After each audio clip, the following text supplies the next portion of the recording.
Good evening. Please stand for the pledge and remain standing.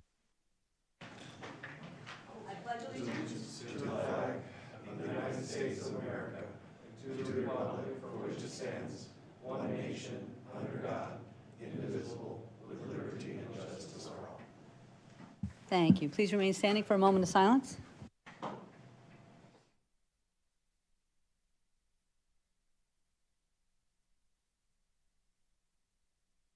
Thank you. Thanks for being here. Angela, can we have a roll call, please? Thank you, Madam Mayor. Mayor Dickey? Here? Vice Mayor Magazine? Here. Councilmember Friedel? Present. Councilmember Grzybowski? Present. Councilmember McMahon? Here. Councilmember Sharnow? Here.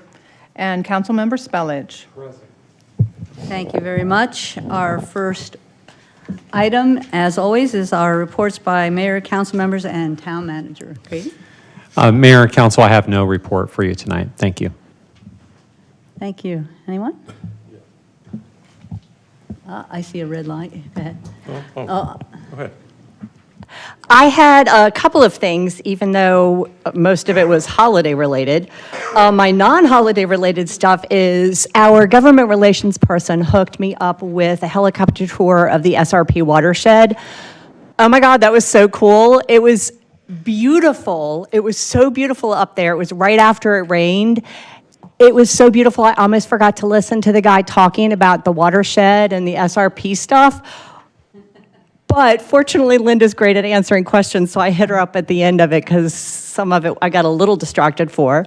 I was also present for the Who Rescued Who art dedication. It's a new piece of art by one of the new restrooms over at Fountain Park.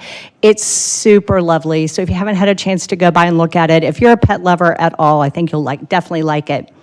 I also met with the gentleman, I think his name was Chad, from the Fire and EMS Audit Company, and we had a great meeting, so that was a good thing to do. Also, I wanted to take the opportunity to remind you that it is time, if you're interested in running for council, it's time to fill out your statement of interest. There's still plenty of time to get your petition signed and run for office. I know there's a bunch of people that are watching right now that like to be on social media and bash the council and some of the decisions we make. And I'm gonna tell you, let's put your money where your mouth is and run for council. I'd love to sit next to you. Thanks. Your mic wasn't on, David. What'd you say? Great to do it. Vice Mayor? Yes. Mayor, I'm a member of the East Valley Partnership Legislative Committee, and they have approved a long list of potential pieces of legislation to go to their board, and I just picked out 3 of them. Legislation to permit the formation of tourism marketing authorities in communities throughout Arizona that will allow for the creation of additional revenue streams for tourism-related activities.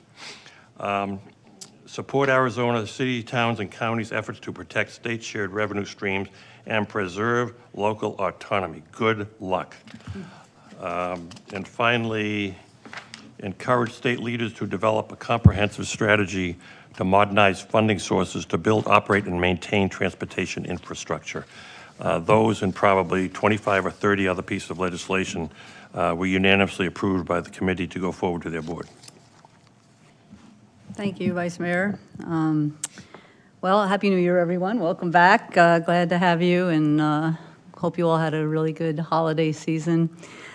I had a few meetings, and because we haven't met for quite a while, so I had my regular MAG, Regional Council, Greater Phoenix Economic Council. They meet with the mayors and supervisors. We had a Maricopa County Public Health briefing, which was really helpful. I sent some of that to all of you, and Sharon, I think you shared that. There was a Sister Cities Christmas party, which had some commissioners there, so that was great.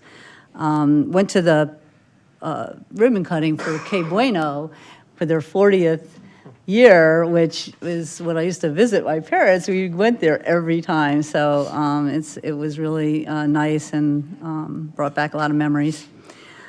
Jerry was at an event that we went to, World War II vet Gene Metcalf's 99th birthday over at the Veterans Hall there. It was really, really wonderful. We did a proclamation with his life story on it. He's like looking at me like, how do you know that? I said, oh, I made it up.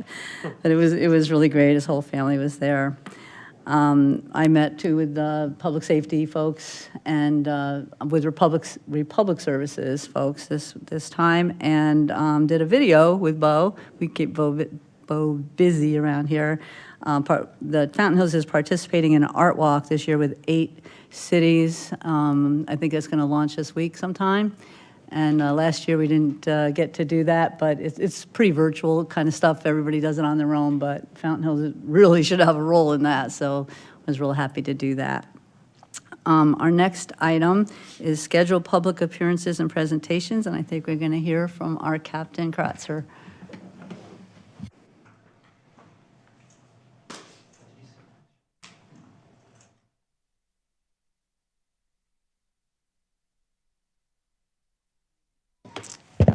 Good evening, Madam Mayor, members of the council.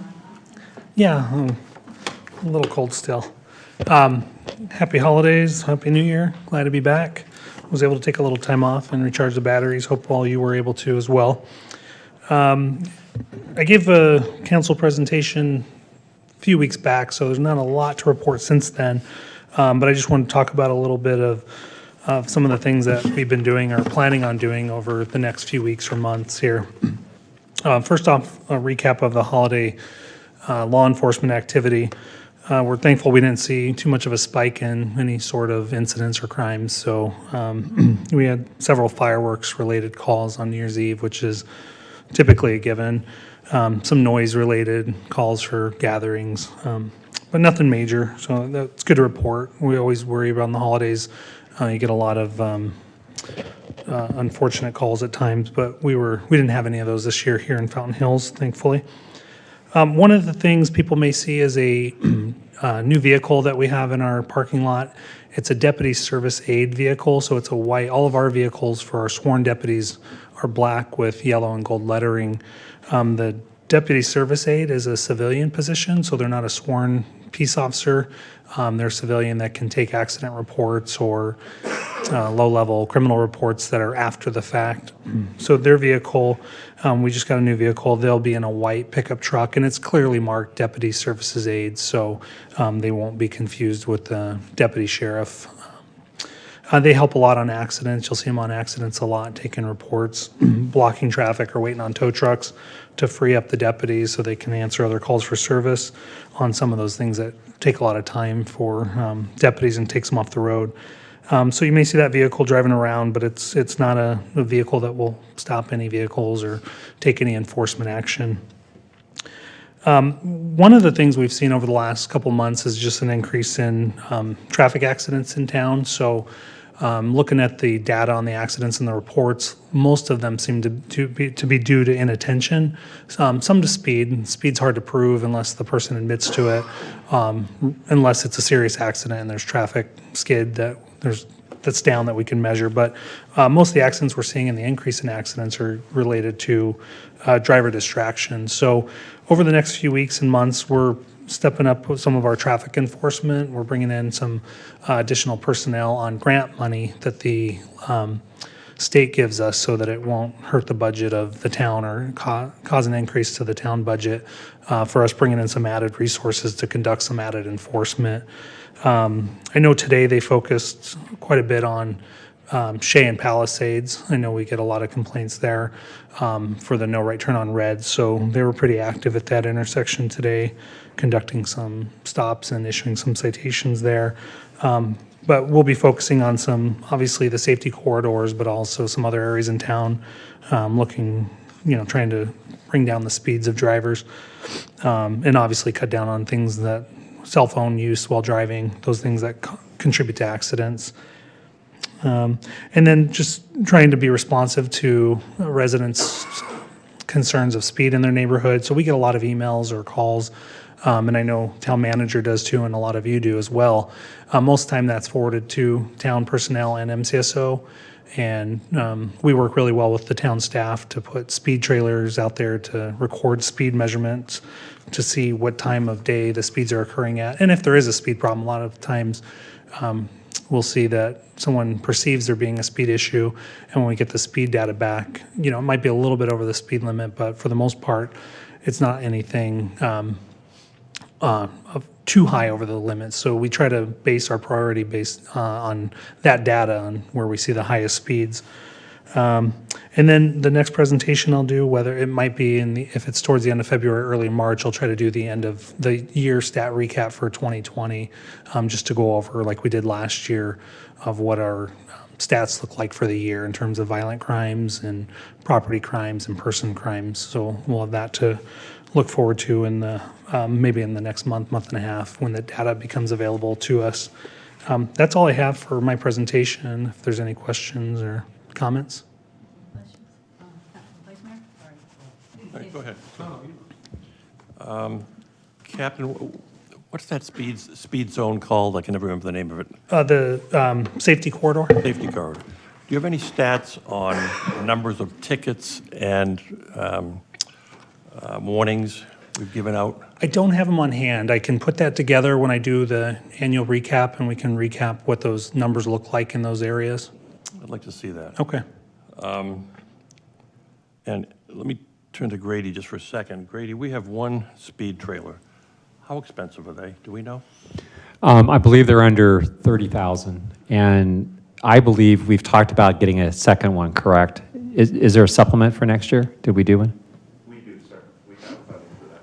Yeah, so, because we have had a number, as you know, a number of requests have come through you recently, and we have deployed it.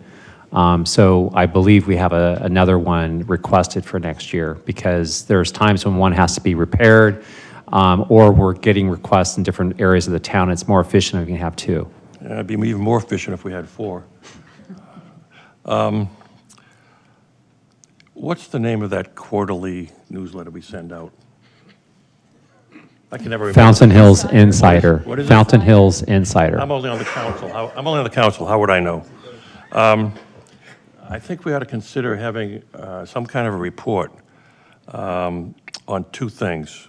One is speeding on that corridor and what the fines are, and also the statistics on no right turn on red on Shea, which has gotten out of hand.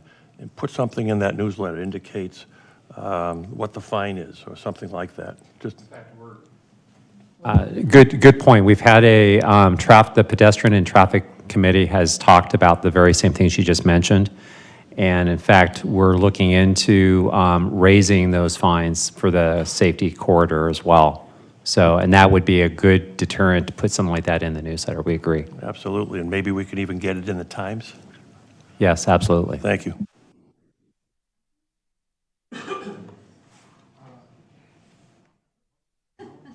Okay, just to piggyback off of what the vice mayor said, the last month I've had to deviate and take quite a few trips in the early morning to Mayo. People are running that right turn on red like like crazy.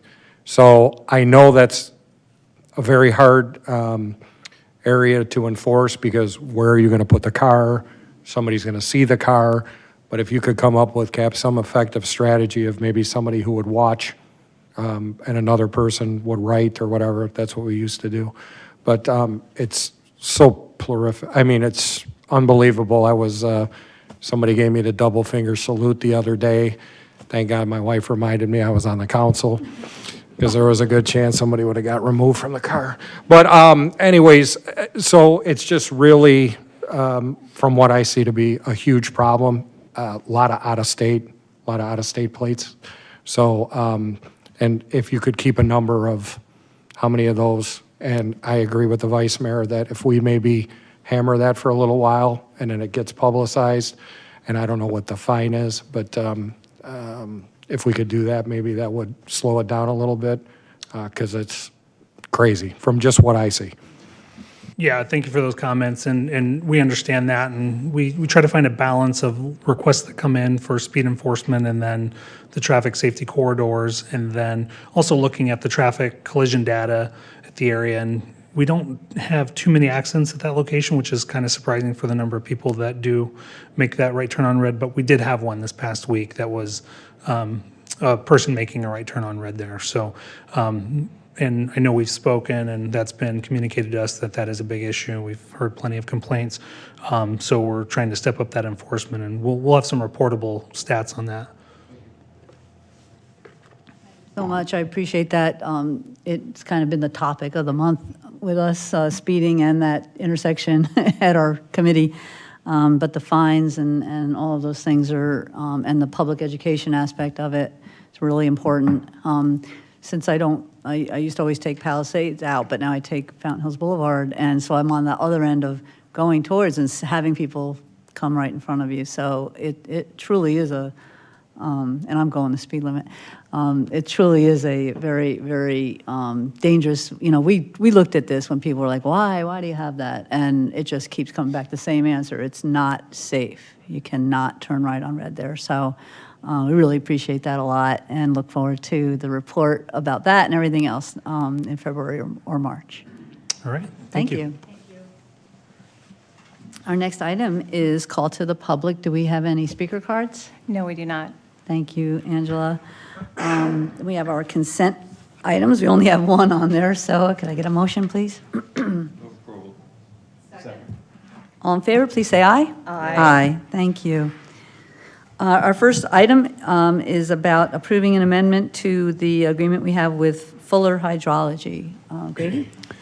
Mayor and Council, we'll go ahead and have our Public Works Director, Justin Weldy, provide the staff report on this agenda item. Mr. Weldy? Thank you, Mr. Miller. Madam Mayor, council members. Excuse me. Admittedly, when this was originally presented after the floods that happened there, we had imagined this process would be streamlined and much faster so we could get right to work minimizing the backwatering into the park there. Unfortunately, as part of our due diligence and design, we have discovered some challenges. The biggest challenge that is directly related to this amendment that we're asking you to consider tonight are the existing utilities in the form of irrigation mains, irrigation laterals, and also electrical in order to increase the depth and the width of the three main channels. These items need to be relocated, and it's a little bit more complicated than we had imagined because they lie within the flow line of two of these main channels. That's some of the reason.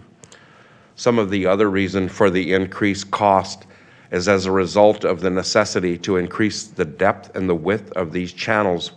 The sidewalk that runs along the back of the park, well, it worked earlier. The multi-use path is what I'm referring to it as, that comes around this part here. The majority of that current sidewalk will have to be removed to accomplish the goal of increasing the capacity for stormwater. It was suggested that when it's put back, it become a multi-use path. It currently ranges between 4 and 6 feet wide. When it is replaced, we are recommending that it be replaced with an 8-foot wide path along that area. There are some exceptions and changes.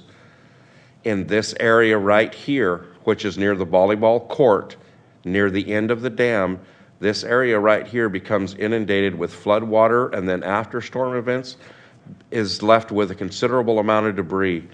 So as a result of trying to minimize the backwatering in this area of the ball field, there will be a flood wall constructed there.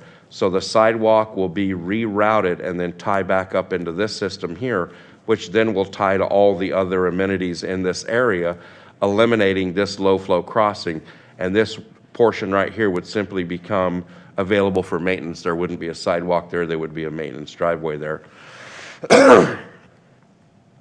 Another item that we asked J.E. Fuller to look at is the accessible route between this ball field and the rest of the amenities.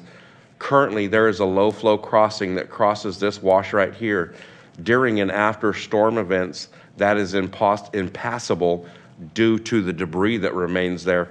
That debris is oftentimes not immediately removed because there are so many other items within the town and the parks that have to be addressed.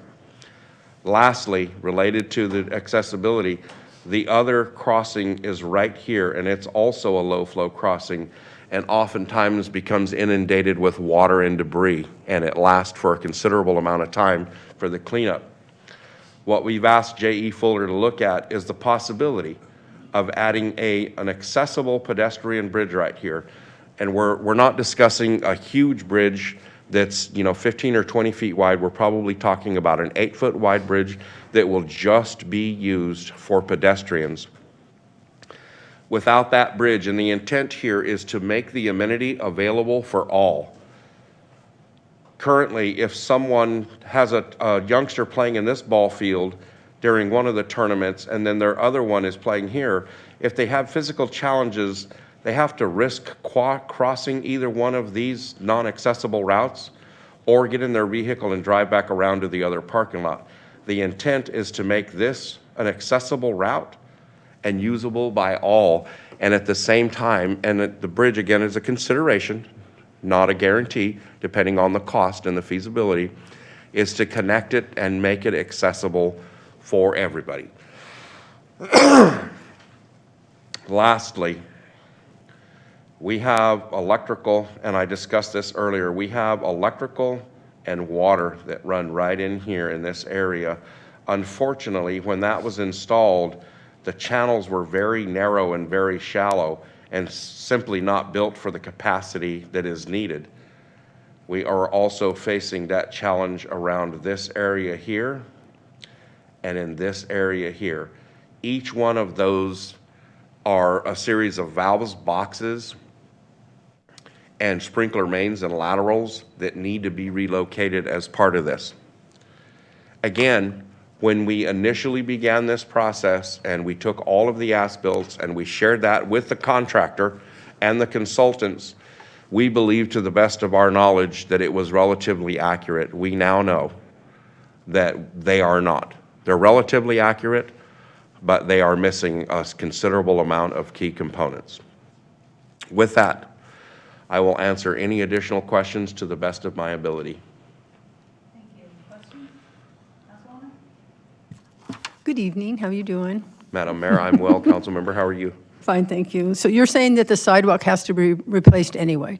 And when you're going to replace it, you're going to widen it Correct. to be more user-friendly? Correct. Right? So basically what you're doing is you're eliminating the swamps that happen after storms and things like that with what this prospective design is going to do. That is the if it's intent, agreed yes. upon. And the cost for this is, when they resubmit this, and if it's okay, the cost of these improvements is already in the budget coming up? Madam Mayor, council member, as part of the design process, with these, the new scope and fee, when they get to about 60%, based on their findings, they will provide to us an engineer's estimate. That engineer's estimate will be itemized and include all of the improvements and the approximate cost based on our knowledge at that time. Okay. Okay, thank you. You're welcome. Justin, I know in one of your previous presentations, we were looking at some options upstream as far as doing some things, but this particular agreement is just for potential work to be done within the park, correct? Madam Mayor, council member, that is correct. And if I may add to that, the Maricopa County Flood Control District is currently working on an area drainage master study. They are funding and paying for that, and it encompasses the entire town and all of the drainage surface in the town. When we get that report back, they will be making recommendations upstream from not only Golden Eagle Park, but other areas. And it'll be a finished plan very similar and as comprehensive as the active transportation plan that allows us to use that document to plan moving forward for projects and also grant opportunities. Maybe this is a question for the guys down here, but say we go ahead with this, we get some kind of estimate on improvements. Is there any chance like flood control district helping us out on that, or is that just since it's a town project? My effort is going to be trying to focus on the upstream and seeing how flood control can help us with that. Because we all pay on our property tax money to the district for flood control projects and improvements and operations. So the staff and I are going to certainly make a motion to try to work with them and see if they might be able to partner with us and either share, cost share, or actually pick up the full cost. And Madam Mayor, if I may, we currently have a $90,000 grant that was approved for the Golden Eagle impoundment from the Flood Control District that we'll be able to put towards the design. Yeah, but I want to make it very clear, we're talking literally considerably more than 90,000 of what, what would Absolutely. be upstream that we have to do. It's going to be probably into the hundreds of thousands, if not, low millions to do what we need to do. Absolutely. Sorry, when you say what we need to do, you mean, there's two things going on. The upstream, that could be Right. totally their project. Well, possibly it could be theirs, but I suspect because it hasn't been theirs before, and the fact that we've been maintaining dams that we have in our own town, I suspect that it's going to be a challenge to try to get them on board. They may be able to, what they typically do is kind of like with McDOT or the Maricopa County Department of Transportation. They typically may help you maybe financially, and then they sign, they dedicate it back to us, and then it's ours from that point forward. And they do that all the time at McDOT, and I suspect if we're able to convince them to help us with this, that might be what they ultimately do, whether they cost share or they actually pay the full brunt of this. Vice Mayor? Justin, how long have these conditions existed? You enumerated a whole bunch of parts of the project. Madam Mayor, Vice Mayor, are you referencing the utility relocates? Help me understand which part you're asking about, please. All of it. You've named 5, 6 parts of this. And Since so- 2019 is when we've been making these discoveries. After the initial backwatering and the sediment, we have continually worked, and as part of that project moving forward, we've discovered it slowly but surely through the passage of time. Grady, you said 90,000 for design. Does that mean that the cost of this would be 250,000 if it weren't for that? Justin, you want to explain the $90,000 grant from the flood control district that you referenced earlier? And Yes, sir. Is that's going to apply towards offsetting these costs? Correct. Madam Mayor, Vice Mayor, early on in this project, we applied for a small projects grant from the Flood Control District, and they granted it. It's in the amount of $90,000, and it will be used to make and pay for some of the improvements on the project, on the face of the dam and in the drainage channels. So while it's not directly going to go to pay for this, it will offset approximately $90,000 of the overall cost. I'm a little slow. Let me try it again. $163,500.90. Would that be without that? Would it be 250,000? No, it would be without that. So this fee right here does not include the Flood Control District's funding for the project. And I want to be clear too, flood control does not typically do any improvements that encompass things like sidewalks or roads or streets or anything like that. So it's going to have to be truly flood control or flood related that they actually would contribute, or that 90,000 can go towards. Is there any part of this can be phased in rather than spending the whole 163,000 now for the design? Vice Mayor, we certainly could, but the intent is to get to design and a 100% design, and that will give us one of the most valuable tools we need, which is the planning tool to plan for this in the future for budgeting and possibly seeking grants. Having 100% signed and sealed plans is the ideal situation. So we're prepared for the next phase. Justin, you're really good, because anytime I want to save money, you have an answer. Thank you. You're welcome. Him and Rachel, nobody can spend more money than them two. Let me ask you this, with the study and everything, the washes play a huge role in this, correct? When the washes get water in them and all that. What I've seen and what I had mentioned, especially Councilmember Friedel has brought this up, that we have toured some washes that have been completely stripped of vegetation. The sanitary district went in there, stripped everything of vegetation, anything that would hold water, slow water down, any of this stuff.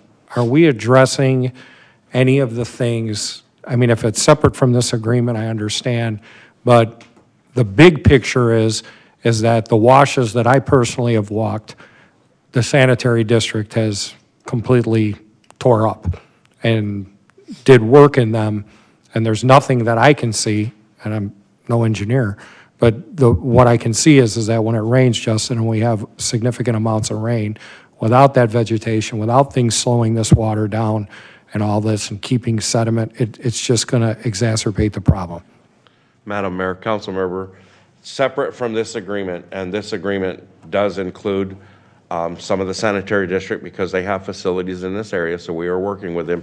For all of the other washes, again, not related to this, not only myself, but the town manager is working with the sanitary district on some sort of solution that allows them to gain access to their facilities and do maintenance and minimize the disruption or the destruction or removal of the vegetation in those washes. So are they going to monetarily have skin in the game, or are we eating the whole thing?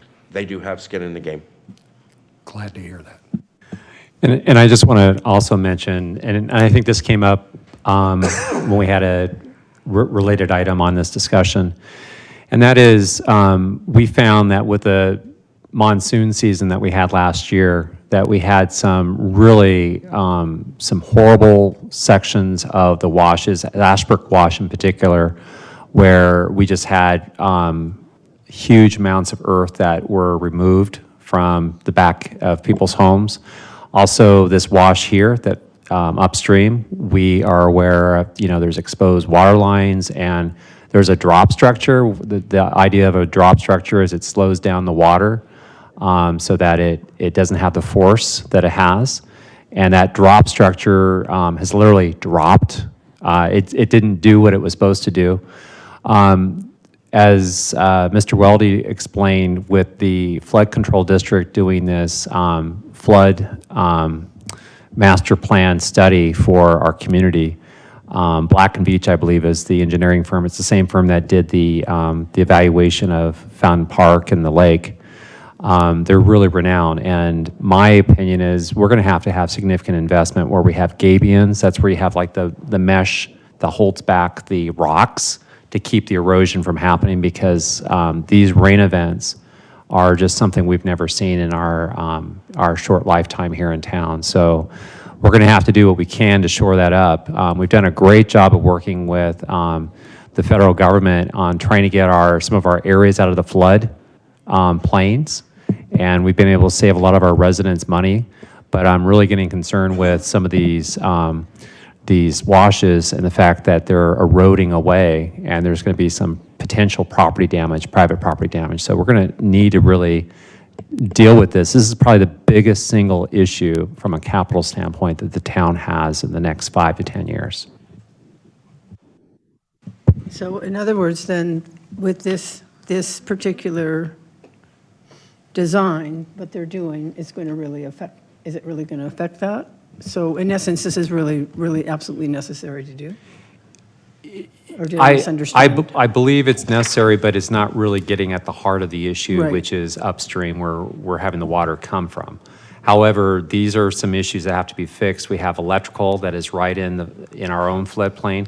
Keep in mind that Golden Eagle Park was really designed to be a detention basin, so it's pretty much like the bottom of a bowl, and it takes all the water, and it's doing what it's supposed to do. But unfortunately, when it was designed and built, the contractor through design put some of this infrastructure in really bad areas, which puts it at risk for damage. And we've already had to pay money to repair a lot of these electrical areas. So I think this is essential. We need to do this, but it's not really getting at the bigger picture issues that we're experiencing in our community. So this is just amendment to their agreement for them to do the work and the design and come back with a proposal. Madam Mayor, council member, this is for them to finish the design. Okay. And since it's been a while, the intent of this entire project is to increase the capacity within the impoundment area of Golden Eagle Dam so we can hold more water without getting backwatering onto the field, or when we have unusual events, keep that water channelized and keep it from breaking out onto the fields. So the intent is to increase the capacity substantially. So when we have a storm event, we have more storage and the availability to convey that water through the storm system, or through the channels, and then eventually through the dam. And You're welcome. also minimize damage to the park. Correct. Oh, sorry. Yeah, I just want to say in general, I mean, this is obviously a big chunk of change, and it's just for finishing up design work, and who knows what the final number is going to come back as far as the improvements and modifications that we want to make. But, you know, I was on the original Parks and Rec Commission, and this was early 90s, and just as town manager Grady just said, we knew back then already it was, you know, a flood retention area. It's in the floodplain, and it's just unfortunate the last couple of years we've had these major incidents that has kind of brought us to this point. And we're, you know, to me, you know, it's something we need to deal with. I mean, Golden Eagle Park, a lot of the original development was funded with heritage funds, and so we didn't pay for a lot of the initial development. And, you know, ironically, or for the good, we, you know, our next item is a heritage grant item as well. So it's good to see that come back. It's been gone for quite a while, but you know, the park has won awards, and it's just kind of our crown jewel, I think, in terms of our active parks in this town. And you know, we want to preserve it, we want to make it better, improve it for the public. So Fountain Park stands on its own as more of a passive park, but I think if we really want to, you know, keep our standards up, we need to follow through on this. Thank you. I think part of the struggle is, you know, 100-year floods or 500-year floods, and so, you know, you kind of wonder, do you have, you know, what's the urgency? And but I think we have seen that there's been some urgency and some, you know, it's a combination of things. Looking at this big picture, make sure that we are right there with them when this plan comes out, just like we are with transportation, to make sure that we have our interests, because like you said, this is our whole town is subjected to this. The idea of that sidewalk around the other side, you know, you hear pedestrian bridge and it's kind of always sounds like, what are we doing, you know, but there's a chance that the pedestrian bridge is less than putting the kind of sidewalk that will have to be there to make it ADA compliant. I don't know, the other thing would be, do we not have a sidewalk? And so I think, you know, we're just asking these questions because it's a lot of money, and when you see $164,000, you have to wonder what's the ballpark. I don't know if you have any idea of the actual work. I mean, this is only part of the study for the entire project. You know, do you have any idea at all? Madam Mayor, I would hesitate simply because it's the market is all over the place and construction costs will be unknown. Yeah. You know, and we were lucky, of course, that Rachel and Kevin and everyone and you, when we did have the huge issue, that, you know, we were able to do a lot of it ourselves, and I think it came in at $800,000, something like that, and that was, you know, a really good cost. So I can only imagine. the 90,000, do you see a way to use all of that when it comes to the channels that need to be wider and deeper? I mean, that's pretty directly related to flood, isn't it? Correct. And that money will be used on the channelizing and the conveyance, which is in the grant application. Okay, but not, we can't use it on the study right now? It's not on the design, it's only for the construction, correct? Only for the construction. Okay, I thought I heard you say it could be used for design as long as it had to do with the flood. So this is the amount, this is the full amount, 163,510. Okay, any further discussion or any comment cards on this item? No? No, there is not. Thank you. Anything else, Grady, that you want to add? No, Mayor, thank you. Okay, does someone want to make a motion? Go ahead. I just want to comment too. I think in light of your comments, I mean, if we approve this, then at least we can get some numbers and maybe phase some of those improvements in.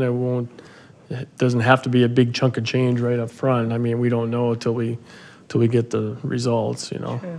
Councilman? Will we be able to do any of that construction in-house, or will that all be contracted out? Madam Mayor, council member, the construction will all be outsourced. And if I may make a brief comment, the town manager, Rachel, and I have discussed this. Because of the scope of these future improvements, we are going to strongly recommend that it be phased, simply because the length and the impact of the project will have a very negative impact on the end users during some of their prime season. So we'll have to work around those seasons. So it may be 1, 2, or even 3 phases. The other thing I'd like to just add is, yes, we'll definitely outsource this, but the one thing I want to let you know is on concrete work, we have a very good contract where we get very desirable costs for putting in sidewalks. In fact, you recall at Four Peaks Park, the pathway that we put in there, that was as a result of using that contract. Really, we can't even get anything close to that. So we will be looking at everything we can do, definitely phasing it in, and also looking at economical ways of trying to implement it. I think we have a motion. Well, I'll go ahead and make it. Oh, I thought you did. No, I just hadn't had a comment. But I'll move to approve amendment number 2 to professional services agreement 2019-079 with J.E. Fuller, hydrology and geomorphology in the amount of $163,510.90. Thank you. All those in favor, please say aye. Aye. Aye. Any opposed? Thank you. Thank you. Thanks a lot. Mayor and Council, the next item, you recall this was before you last month. It's the policy regarding the fountain lighting, and our Community Services Director, Rachel Goodwin, will be giving a report on this. And as you recall, it was a late evening, and we got to this item, and there was some good feedback that we received. And so Ms. Goodwin's going to go ahead and give you a report on this and be able to answer any questions you may have about it. Thank you. Mayor, Council, good evening. Happy New Year. As you might remember, we did talk about this a month ago, so we're back for round 2. I did want to start off by thanking a number of you who reached out to have some conversations about this policy, understand the background, understand some of the implications of it, and staff perspective on it. So I will do a quick review. A lot of the items that we talked about really circle back to this concept, that the lighting of the fountain really should be limited to special and unique occasions, and that we want to preserve this distinct nature, and that staff supports that idea. And so the policy was amended to include the language that you see before you. But at the end of the day, the need for the policy still remains in that when there is an ask, the public understands what we will and won't approve, and staff have an idea of where and how we should be implementing this. So it works twofold. Keep in mind that the lights have been operational for about a year. We had them, they're installed last year for our 50th anniversary, which was very exciting. So it's hard to believe they've been in for a year.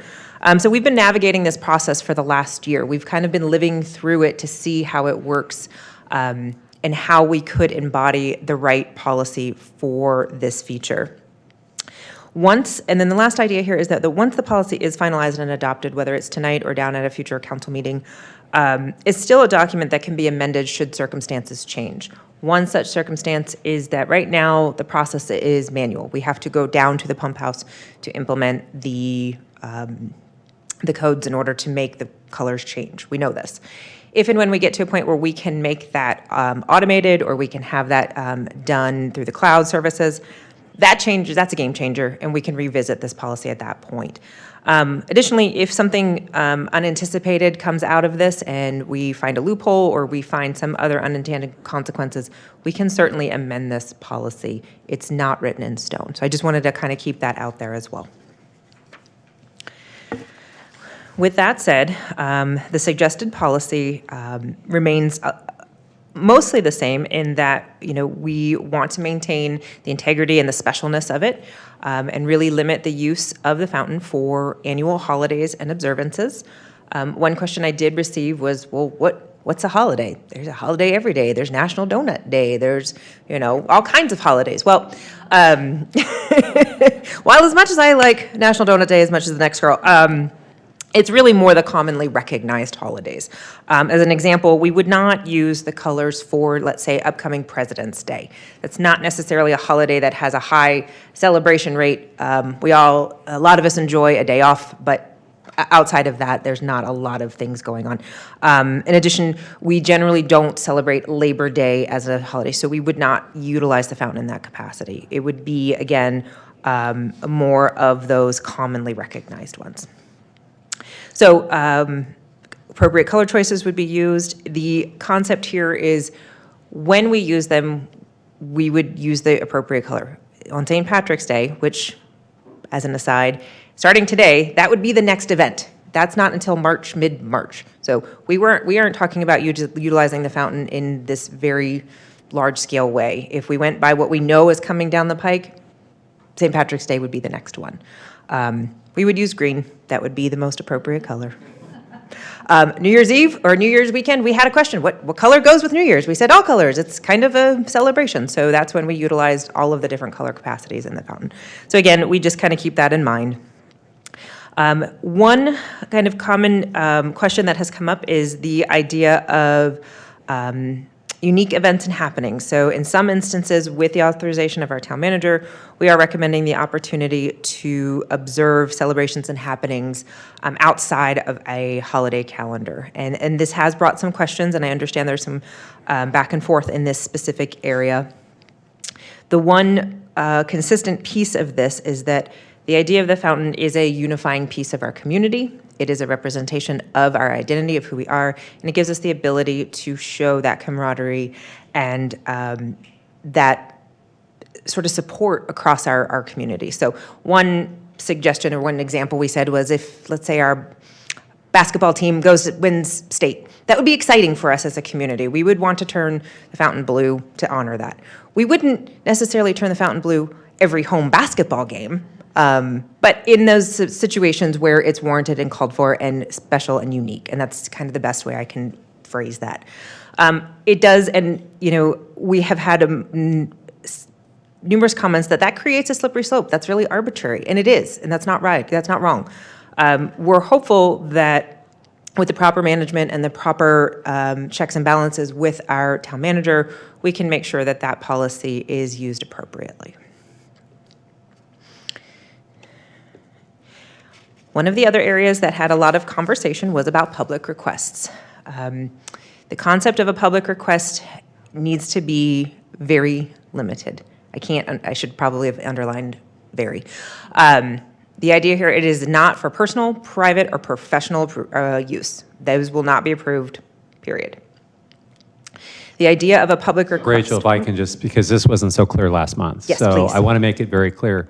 So public requests just mean people that might come in and they have a cause. Let's say it's Breast Cancer Awareness Month, or maybe Colon Cancer Month, or something like that. That's a public request that would be given due consideration. What we're basically saying is those that might be specific to families or something of that nature, those are basically do not have a public purpose. We're only talking about those items that have a public purpose or awareness or holiday. So it's very clear that it's not public request doesn't mean for private use or Correct. private use. Yes, thank you. I appreciate you clarifying that because that wasn't, I did not clarify that last time. The idea here is that, once again, we would not go seek out what this week represents or what this month represents in terms of health awareness or social awareness or whatnot. If there is a request from the public that comes in that says, we would like the town to honor and memorialize Breast Cancer Week, which is generally in October, that would be something that would be of consideration. Again, I want to stress that it's considered, it's not a guaranteed. It would really depend on other things that are currently happening, operations, are we able to honor that? One such stopgap that was suggested, and this would be open for council discussion, is if we would only consider such requests if they were through council-recognized proclamations or initiatives. So often our mayor reads, and our council members also will read a proclamation recognizing a certain cause. And if that would be the trigger for us to consider an appropriate lighting if and when that were to happen. That's another sort of check and balance we could implement if the council felt necessary. So with that being said, those are kind of the highlights of where we left the discussion. I know there's some different conversations to be had, but I'm happy to answer any questions or follow up on suggestions.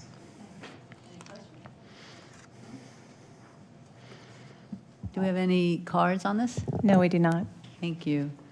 Vice Mayor? Comments? Look like you're ready to say something. Yeah, comments. Oh, yes. You ready for comments? It's not going to come as a surprise that I don't like this at all. Frankly, I think the idea is frivolous. It's fine to have fountain colors for national holidays and observances, as long as those observances, the kinds of observances, are defined in advance. Otherwise, as Rachel said, I think there's a slippery slope. So let's say the Cardinals win the Super Bowl. Let's change the colors of the fountain. Local Little League team wins a state championship. Let's change the colors. The local philatelist club gets an award. Let's change the colors. There are scores of possibilities. We're going to leave the decision in the hands of the town manager, who will be lobbied unmercifully. People are going to come in and say, well, you approved this, why won't you approve that? You approved this, why won't you approve that? What are the criteria that are going to be used? I just think that this is a mistake. I think to have it for national holidays and observances is fine. Personally, I wouldn't go further than that.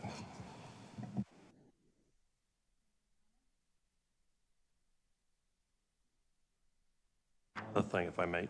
Sure. I wanted to read just a part of the staff report.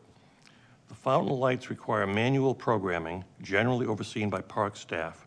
When display colors are changed, staff time and presence are required to begin and end the display period. Currently, the lights cannot be changed remotely or through virtual or cloud technology. Why are we using our staff like that? Thank you. Any other comments or questions? No? Actually, I have a quick question. You bet. When you say that staff is required at the beginning and at the end of the whole color hoopla, you don't mean at 8 p.m. and 8:15 p.m. You mean at 8 p.m. and then again tomorrow morning before the fountain comes back on again? Correct. Thank you for that clarification, Mayor and Council. That is accurate. Generally speaking, when the lights are operated, they are set sometime during the day. The lights operate through the evening runs, and then staff is there the next day to deactivate the light display. If it's through a weekend, the same thing. We'll set it up on a Friday, and Monday morning when staff arrive, they deactivate the program. It does require someone to be there to do that process and to write the computer code to do it, but it's not on each individual runtime. So thank you for that clarification. I have a question. You're basically already doing this, correct? And this is basically a policy to memorialize what you guys are already doing? Over the last year, yes, we have been kind of sampling what works, what doesn't, how the actual application of this works so that we could make a reasonable recommendation for this policy. Yes, and one of the reasons why the policy is critical is we've actually had a number of commercial and private requests that we were telling people that we're in the process of reviewing a policy. In fact, this already came before the Community Services Advisory Commission for their review and recommendations. So we've had requests, and that's why we're here tonight, is we feel it's important for the staff to have a policy that we can back up decisions on requests. Thank you. So the commission approved it unanimously, and staff is in favor of this? Correct. Okay. Any other comments or questions? Can I get a motion? Move to adopt Resolution 2022-02. Second.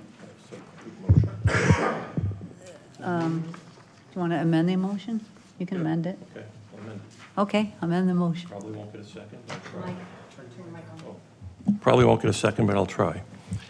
Delete paragraph 4, which says, in some instances, with the authorization of the town manager, local events, happenings, or celebrations may be added to the fountain color lighting calendar. Delete under public requests. Public requests for fountain lighting will be accepted on a very limited basis. Delete under standard guidelines the entire paragraph, which begins, the following guidelines will also be in effect for any approved public lighting requests. So it leaves in effect,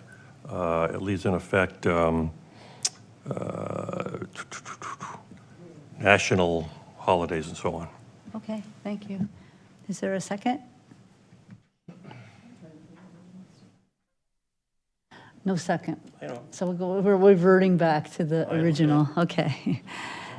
So the motion on the table is to adopt Resolution 2022-02, and it's been seconded. All in favor, please say aye. Aye. Any opposed? Nay. Thank you so much. Appreciate it. I know. We have one more item about the heritage grants that Councilman Sharna was mentioning. Rachel, is that you again? It is me again. I'm excited to come for you tonight as the last item on tonight's formal agenda to bring what I'd like to say is hopeful good news. It was commented that we have a history with the Heritage Grant. Councilmember Charbonneau mentioned, and Councilmember Spellich also mentioned that we have lots of lofty goals that do require funding for our parks. So this time we went after, I'll call it a big fish from our perspective. The staff were made aware that there is a dual grant opportunity through the Arizona State Parks. The dual grant is both the Heritage Fund and the Land and Water Conservation Fund. The two grants are both overseen by the Arizona State Parks and Trail Committee. And in order to make their agenda for their January 11th meeting, which is next week, staff brought it to Grady, brought it to our finance department, and asked for permission to move forward with our grant. So tonight we're here to request ratification from our council. The grant totals $800,000. It's $400 from each fund. The two funds are fully funded, which means there's money there that they want to give away. Each fund requires a match, but you can use the complementary fund as said match. So the 400 matches the other 400. Very rare that you find a grant that does that, but and as a municipal park, we are eligible for that, which is great news. The two grants, one grant does have a 5% surcharge associated with it, and that is for the administration fee back to the state to oversee it. So what that amounts to is roughly $20,000 from the town. That would be our only financial contribution to this. So it's essentially $20,000 contributed for an $800,000 grant opportunity. The proposed projects are focused around Four Peaks Park.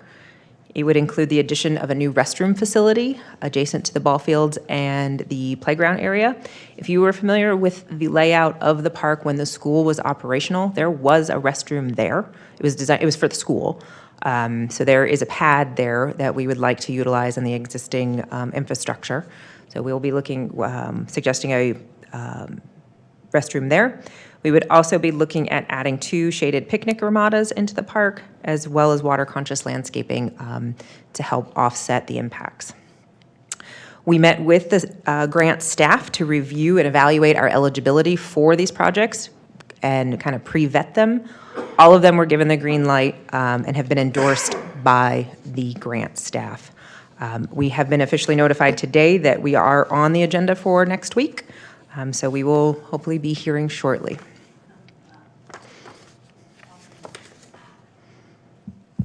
Thank you. Is that Any it? questions or anything else I can tell you about it? Anybody have any questions or comments? Councilman, no?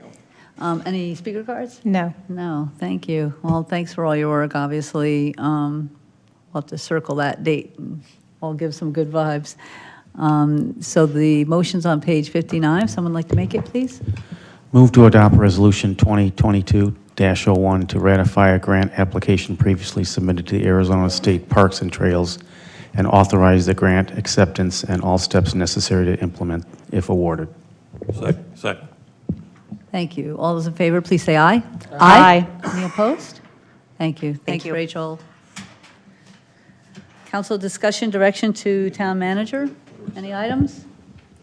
Motion to adjourn? No, not yet. Oh, you do have one. All right. Normally, I'm first for that, but Yes, you are. I just want to clarify, because this council does so much work. We do so much work. I forget things. Where are we as it relates to, did we already approve the policy as it relates to street naming? Where is that? Did we approve it? Are we still working on it? Rachel, we approved that, correct? That was some time ago. I thought it was, but I wanted to make sure. Correct. So that was adopted as one, sort of one piece of the overall naming and sponsorship rights package, but that part was adopted. I can send you a copy of that so that you have that policy if you'd like. Okay, so what I would like to do, Grady, is I'd like to put it on the radar for Dr. C.T. Wright has passed away. It's been over a year since his passing. I would like to move forward. I'll be the person representing it or whatever I need to do, whatever fees are incurred. I have no problem paying those, but I would like to move forward with the council to look into naming the street that CT lived on, which was Dull Knife, to honorary name that after him and his wife, Mary. Right. And by naming, you mean the honorary name, not the actual No, official postal. not contacting the Yeah, post office, right. not changing So, zip codes. just wanted to clarify. Just a sign above the sign with a little thing and Bob there to take a picture and just to honor him. The staff Nothing and I will, huge. the staff and I will be bringing that back forward for the Thank council's you. consideration. I don't know, I think we need to study it. Is it going to be lighted? What color? On that note, motion to adjourn, please? Second. All in favor? Aye. Thank you. Aye. Good